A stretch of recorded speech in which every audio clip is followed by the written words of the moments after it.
Incompetent and dangerous? Why dangerous? Because it's the alternative to being weak. And weak is not good. The people who shoot up the high schools, they're weak.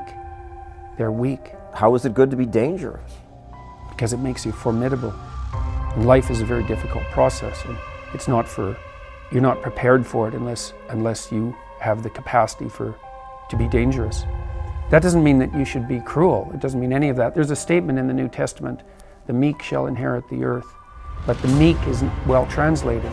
It means something more like, those who have swords and know how to use them but keep them sheathed will inherit the world. That's a way better way of thinking about it. You have to be powerful and formidable and then peaceful, in that order. And that's not the same as being naive and weak and harmless, which is what young men are being encouraged to be. It's like, that's a very bad idea. It's a very bad idea, because naive, weak, and harmless means that you can't withstand the tragedies of life. You can't bear any responsibility. You'll end up bitter. And when you get bitter, then you get dangerous. But one thing I'm not getting, there's a big difference between letting people do something for themselves and saying men should be dangerous. By dangerous, that implies I should be ready to threaten someone, to hurt somebody. No, you should be capable of it. But that doesn't mean you should use it. There's nothing to you otherwise. Like, if you're not a formidable force, there's no morality in your self-control. If you're incapable of violence, not being violent isn't a virtue. People who teach martial arts know this full well, right?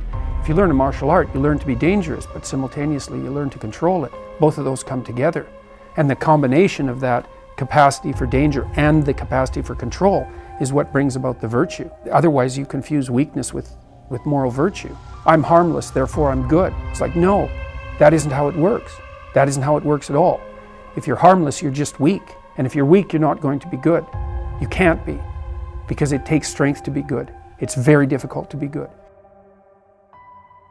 If you are not capable of cruelty, you are absolutely a victim to anyone who is. Part of the reason that people go watch anti-heroes and villains is because there's a part of them crying out for the incorporation of the monster within them, which is what gives them strength of character and self-respect, because it's impossible to respect yourself until you grow teeth. And if you grow teeth, then you realize that you're somewhat dangerous, or maybe somewhat seriously dangerous, and then you might be more willing to demand that you treat yourself with respect and other people do the same thing. And so that doesn't mean that being cruel is better than not being cruel.